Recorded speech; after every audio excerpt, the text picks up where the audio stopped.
En este preciso lugar, en este mismo sitio, en 1988, en el mes de abril, un mes tan significativo en la historia de los cubanos del exilio, porque las cosas más dramáticas, más espectaculares han ocurrido en ese mes.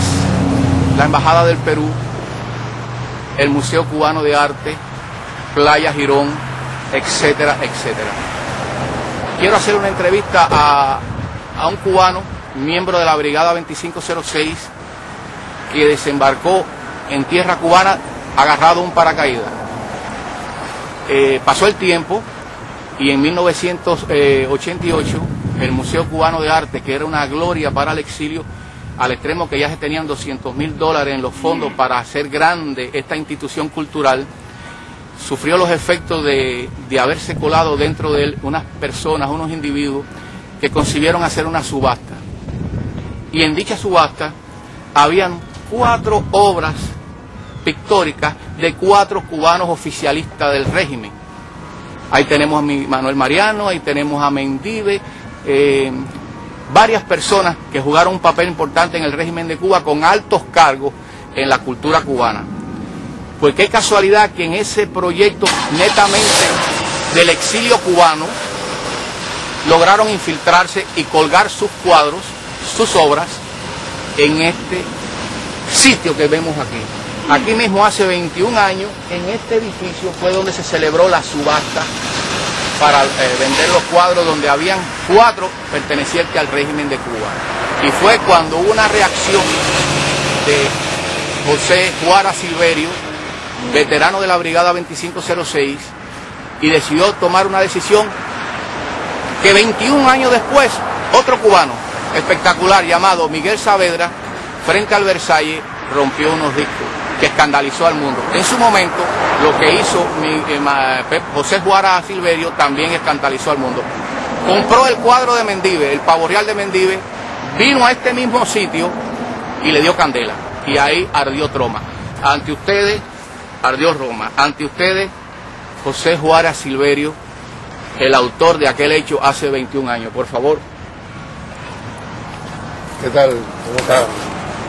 Dinos todo lo que tú viviste, por qué actuaste, qué sentiste aquel mes de abril para hacer lo que hiciste que marcó la historia. Bueno, como usted bien dijo, el mes de abril es un mes de mucha significancia histórica para el pueblo de Cuba, especialmente en la etapa del catrocomunismo. Nosotros desembarcamos la Brigada 2506 el día 17 de abril de 1961. Y otros hechos posteriores también se han dado fecha en esa época, como el Mariel y la Embajada del Perú.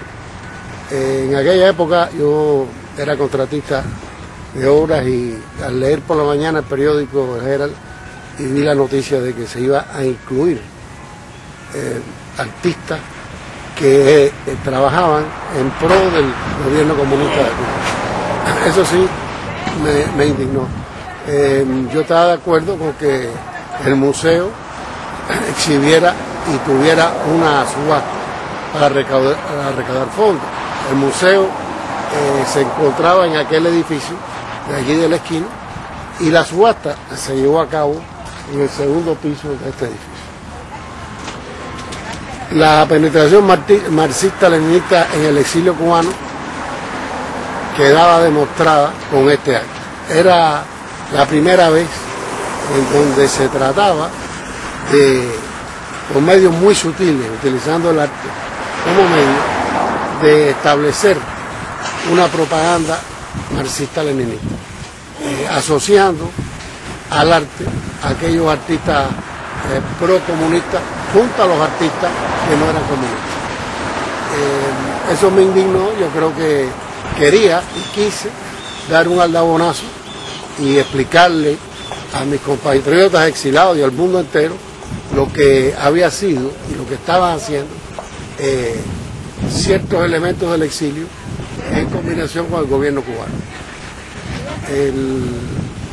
La directiva del Museo Cubano se dividió y solamente por un voto decidieron incluir las obras de artistas que estaban en Cuba comunista cooperando con el gobierno, y es una frase que el señor Priere creo que la acuñó, es un terrorismo del arte, el uso del arte como terrorismo. Eran los artistas estos que eran los que diseñaban y pintaban todos los afiches revolucionarios, las fotos del Che Guevara, las fotos de Fidel Castro, los letreros de abajo el imperialismo, etcétera, etcétera, etcétera. Y esos mismos individuos estaban presentando sus obras aquí ante el exilio cubano de una forma muy inocente.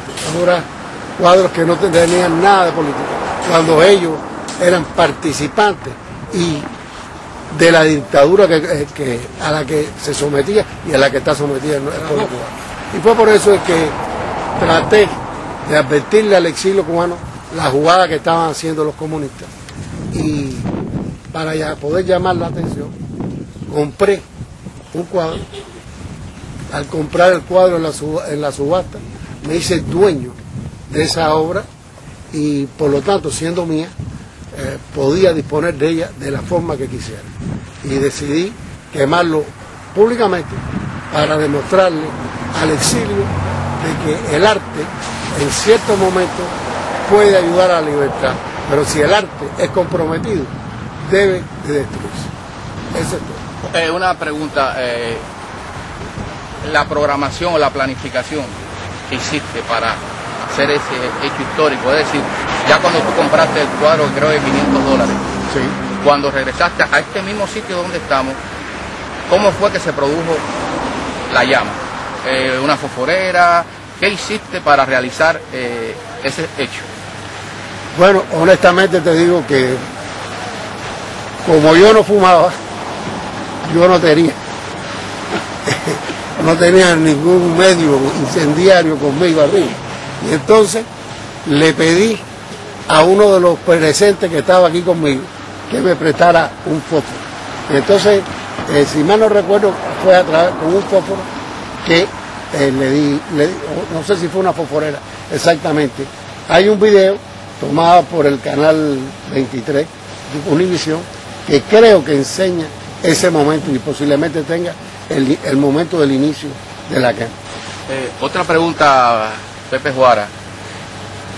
El hecho que tú hiciste, que 21 años después lo reeditó Miguel Saavedra al romper discos frente al Versalles, ¿no es una demostración dramática de lo que no ha ocurrido a los cubanos? Y vemos con 21 años después de lo que tú hiciste, nadie ha escarmentado, ni ellos ni los otros, y siguen haciendo lo mismo. Es decir, que está vigente esa actitud que tomaste y ahora la está tomando Miguel Saavedra y mañana en el futuro lo tomarán a lo mejor otros. ¿Qué tú opinas ante esa decisión que parte de lo más profundo de tu ser, ante las experiencias que viviste en Girón, tus compañeros muertos, toda la tragedia de comunizar a ese país maravilloso de que tú eres parte? ¿Qué justificación tú le das a aquel dramático hecho que hiciste hace 21 años, en este mismo sitio? Bueno, mira, antes que todo quiero felicitar a Miguel Saavedra por su actitud, no solo de estos días, sino la actitud que ha mantenido durante toda su etapa del exilio, que es una actitud parecida a la tuya, parecida a la mía, o sea, que es la resistencia.